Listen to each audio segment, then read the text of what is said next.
Cláudio, sexta etapa do Mundial de Fórmula 1, Lewis Hamilton fazia um final de semana perfeito, estava tudo correndo bem, foi maravilhoso nos treinos, soberano sobre o Rosberg, aí no final tem aquela batida do Verstappen, né? E ele acaba tendo a entrada do safety car e a Mercedes faz aquela bobagem de chamar ele. O que você achou desse grande prêmio de Mônaco, Cláudio? Eu achei que nada melhor do que as ruazinhas do Principado, onde tem um dos cassinos mais famosos do mundo todo, para alguém conseguir quebrar a banca. E foi o que o Rosberg fez. A vitória caiu no colo dele, empurrada pela equipe Mercedes, claro que cometeu um erro clamoroso. Eu vi a entrevista ao Niki Lauda, que é o presidente de honra, dizendo: eu não sei o que eles pensaram. O Toto Wolff, que é o responsável pela equipe, pedindo publicamente desculpas, um pedido patético, mas enfim, um pedido. O Hakkinen dizendo que esses acontecimentos reforçam a moral do piloto e o fazem entender que ainda tudo é possível em sentido de ganhar o título, porque a cara do Hamilton, quando ele desceu do carro e foi para o pódio, era pior que cachorro que caiu de mudança. Absolutamente perdido, não sabia se xingava, se chorava, se sentava no chão, o que ele ia fazer. Recebeu aquele prêmio, provavelmente a vontade dele era jogar fora.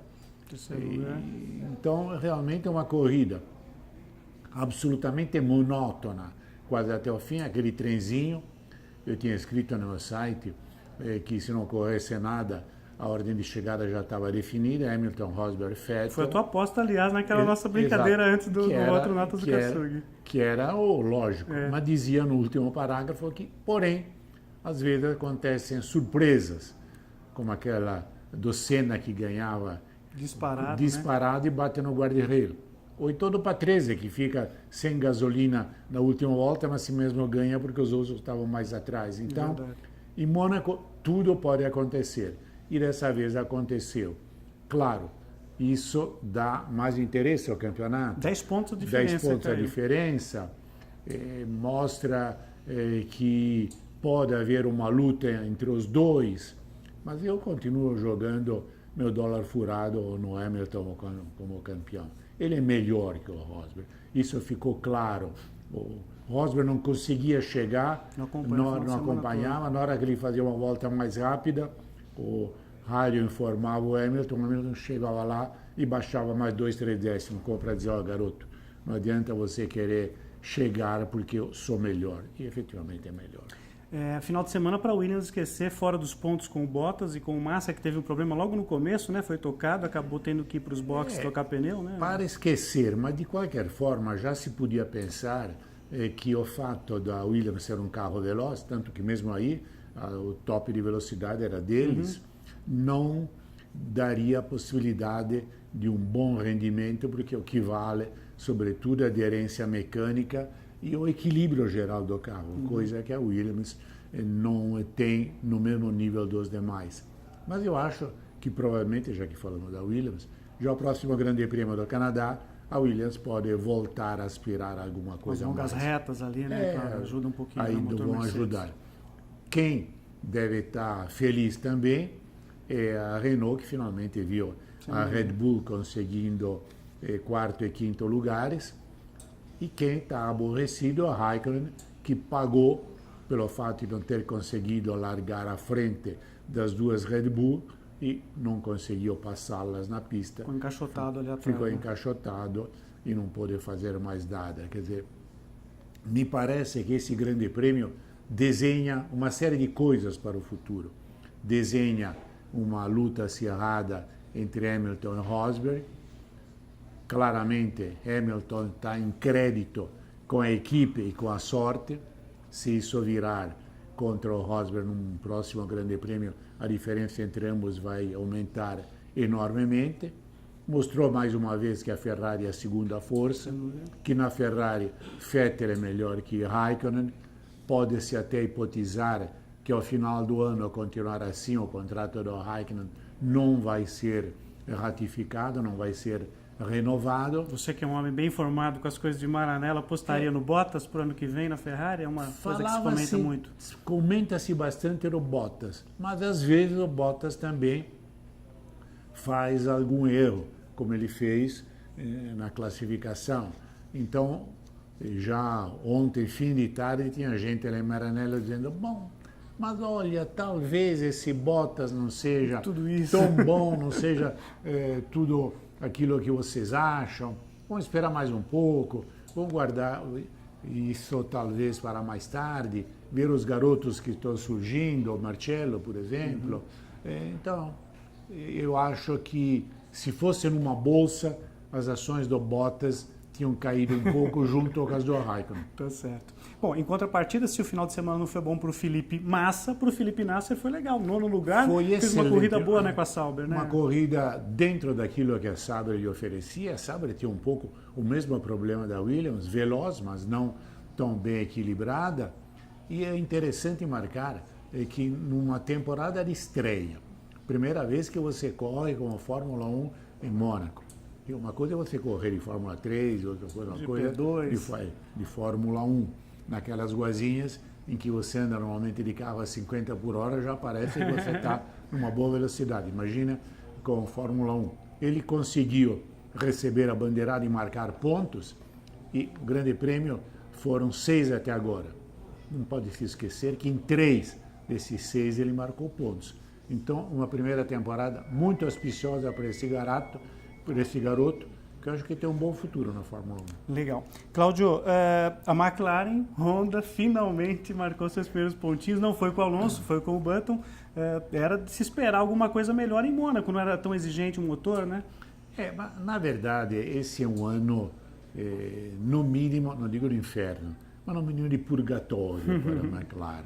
Até arrumar tudo, até o motor da Honda realmente funcionar bem.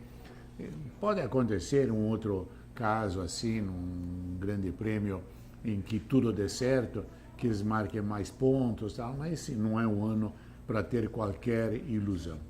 Alguma nota 10 nessa corrida, nesse grande prêmio de Mônaco? Hamilton, 10, e eu diria... Uma nota 0 para quem chamou ele para o box. Uma nota 0 para o box, porque realmente eu até agora não entendo. Mesmo o cálculo, o Toto Wolff disse que não, foi um erro de cálculo, nós achamos que a vantagem que ele tinha lhe permitia ainda sair em primeiro. Mas os pneus dele estavam como os dos outros. Resistiria até o final, né? Se ele estivesse em segundo, eu até entenderia ter chamado o Rosberg. Bom, bota pneu novo e vamos ver o que acontece. Claro. Ter chamado o Vettel, mas ter chamado o líder, quando faltavam poucas voltas ao final e não tinha problema, é fazer... Se fosse japonês, eu era aquele público. Próxima etapa, Grande Prêmio do Canadá, Circuito Gilles Villeneuve, Montreal. Aliás, os ferraristas gostam um pouco do Villeneuve, né, Cláudio? Claro. Tem uma memória tem sempre aquela lembrança do Gilles andando com o aerofólio inclinado, até que ele perdeu o aerofólio e continuou andando pista sem molhada, aerofólio, né? numa pista molhada. Espetacular. Realmente é um dos pilotos que ficaram marcados no imaginário do torcedor da Ferrari. No ano passado, a pole foi do Rosberg e a vitória foi do Ricciardo, a primeira dele na Fórmula 1, inclusive, né? Ele já venceu 3 corridas, venceu mais 2 no ano passado. Tem alguma surpresa para esse ano? De repente, a Red Bull pode voltar a figurar ali na frente ou deve ficar com a Mercedes mesmo? Eu aposto, não na Mercedes só, eu aposto no Hamilton.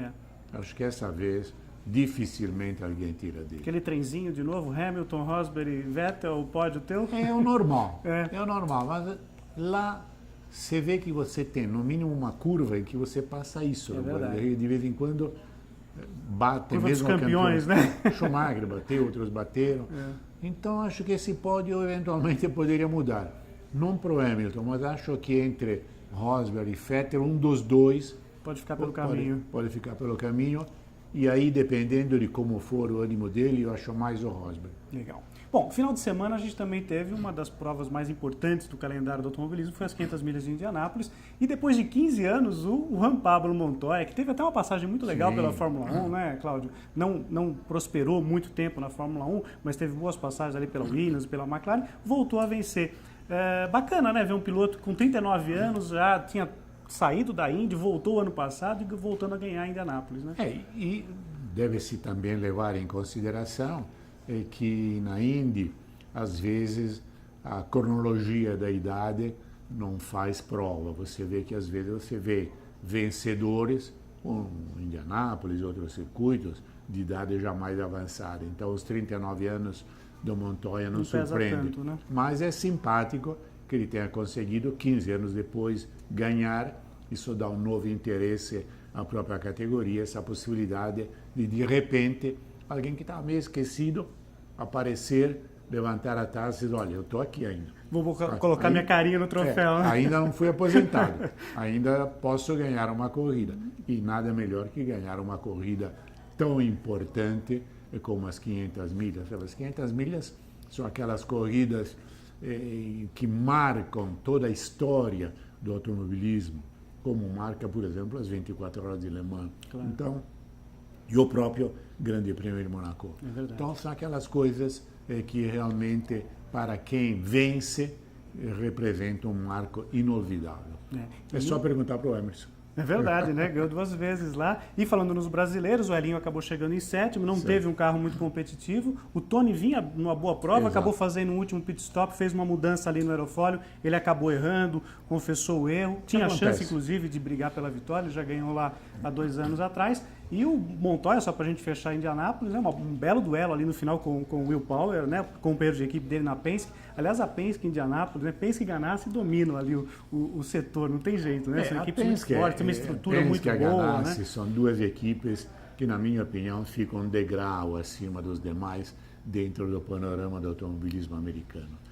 Pela organização, por tudo, enfim, pela tradição, você tem que sempre deixar um lugar reservado para as duas. Bacana. Para a gente encerrar, mais 2 assuntos só rapidinho. Fórmula E, a Fórmula dos carros elétricos, etapa lá de Berlim, na Alemanha. O Lucas de Grassi venceu a prova, mas acabou sendo desclassificado por um problema na asa. E o Nelsinho Piquet assume a liderança do campeonato. Temos mais 3 corridas, né? Uma corrida em Moscou, na Rússia, e temos etapa dupla, né? Rodada dupla. Exato. Em Londres. O título deve ficar entre os brasileiros aí, talvez? Eu acho que sim. Eu sempre fico com pena quando alguém, um piloto, é desclassificado por um pequeno problema de regulamento. Ok, o regulamento aquele deve ser obedecido, claro. Mas você pode até se perguntar, qual foi a culpa do coitado Lucas de Grassi nisso? Pois é. Qual a vantagem que ele levou? Ele levou vantagem. Se levou é algo infinitesimal. Então, realmente, eu fico com muita pena. Mas o campeonato ganha. Interessante, né? Mais interesse e vamos ver o que vai acontecer agora. Dificilmente o título sai dessa dupla. Não? Um dos 2 brasileiros deve ser campeão. Para encerrar, tivemos Fórmula Renault também, a World Series lá no circuito de Mônaco. O brasileiro Pietro Fantin chegou em 5º. E o Bruno Bonifácio, que já foi nosso convidado aqui no Bela Máquina, já esteve com a gente 2 vezes, estreando esse ano na categoria. Teve um acidente forte, inclusive teve atendimento médico na pista, foi levado ao hospital, mas está tudo bem. Abraço para o Bruno Bonifácio. Tomara que se recupere plenamente. A próxima etapa vai ser lá em Spa-Francorchamps, na Bélgica. E então, no nosso próximo encontro, para falar do Grande Prêmio do Canadá, é isso, Cláudio? Exato, o Grande Prêmio do Canadá, que deve ser um grande prêmio, exceto a fase final, que foi emocionante, mas muito mais divertido do que esse Grande Prêmio que vimos, com aquele trenzinho que não mudava absolutamente nada. Legal.